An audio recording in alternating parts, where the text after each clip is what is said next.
अतीक जी, ये जिस तरीके की बहस हो रही है, सवाल तो ये है कि इसमें हिंदू मुस्लिम ढूंढना कहाँ है।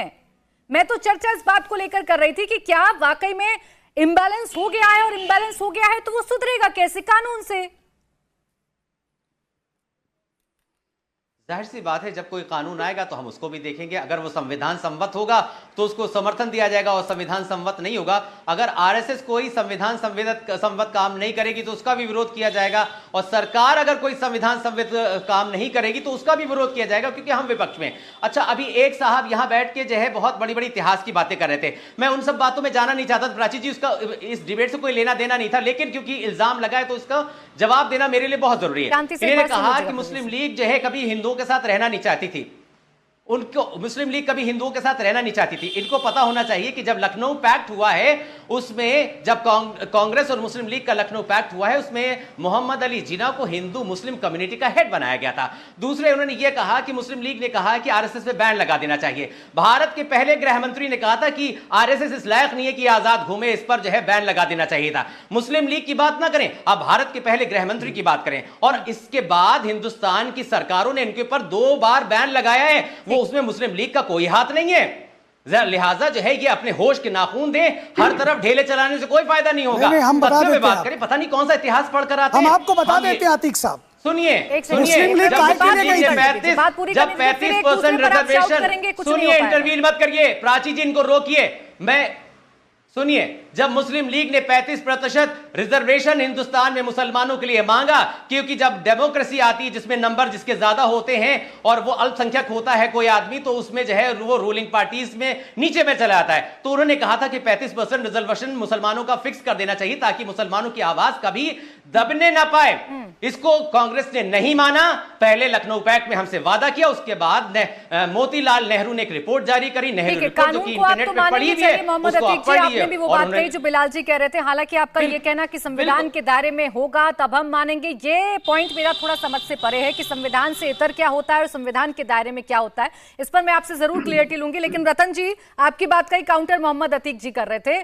सवाल यही है, जो बेसिक सवाल जो इस पूरे चर्चा में मैं उठा रही हूँ, कि हर जगह धर्म देखना जरूरी है क्या? इस देश की भलाई की बात कर रहे हैं ना हम, जनसंख्या नियंत्रण जरूरी इस देश के लिए।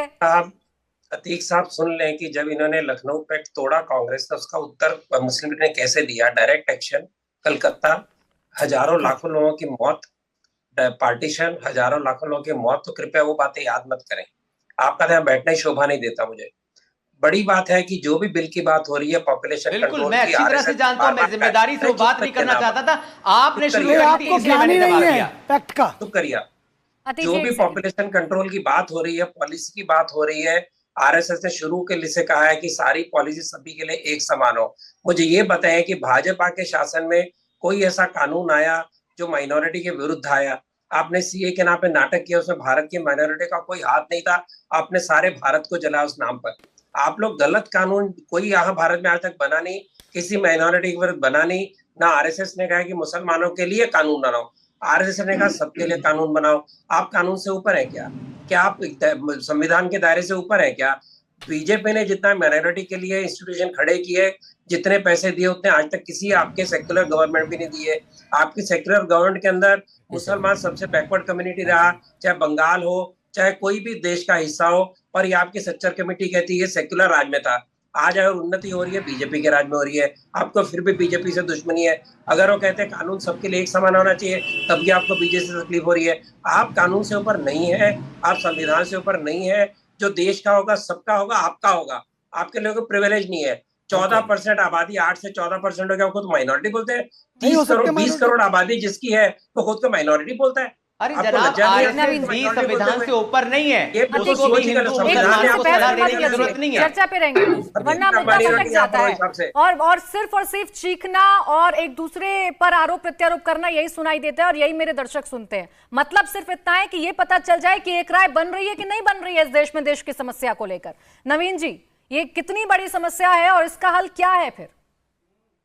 देखिए, समस्या तो बहुत बड़ी है, जैसे पहले भी मैंने कहा था, और उसका हल यही है कि जो अपनी सरकार है, मजबूत सरकार है, और समविचारी मुसलमान समाज के लोग भी आगे आए और सब मिलकर कानून का स्वागत करें और एक नए भारत की ओर आगे बढ़े हम लोग की। हम सब हिंदू और मुसलमान मिलके पॉपुलेशन अपनी जो है कम करें, क्योंकि जितनी अपने नेचुरल रिसोर्सेज है देश के वो पॉपुलेशन के लिए पर्याप्त नहीं है, कम पड़ रहे हैं। तो आज हमें अपने आगे वाले भविष्य का ख्याल रखना पड़ेगा।